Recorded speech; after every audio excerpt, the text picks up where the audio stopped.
বুদ্ধি শুদ্ধি নেওয়ার পরে কিভাবে সেখান থেকে আর চম্পক নগরে গিয়ে সে চাঁদ সদাগরের কাছে পুজো আদায় করতে হবে। আর কত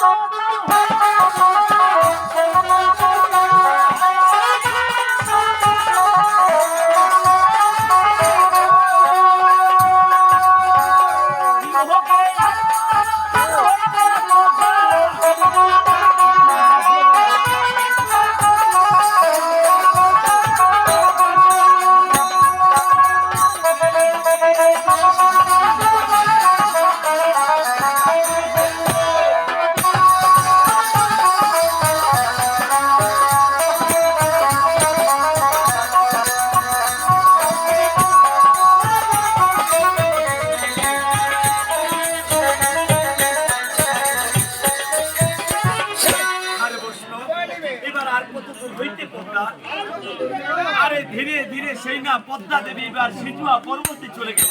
এখন সিজুয়া পর্বতে গিয়ে পদ্মা দেবী কি বলতেছে হবে নেতা নেতা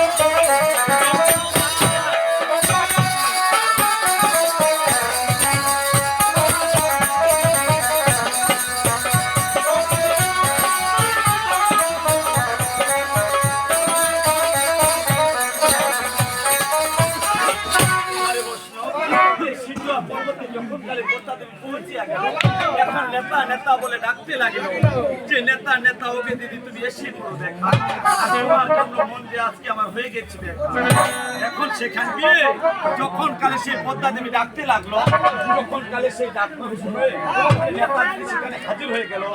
এখন নেতাকে সেই পদ্মা দেবী কি বলতেছে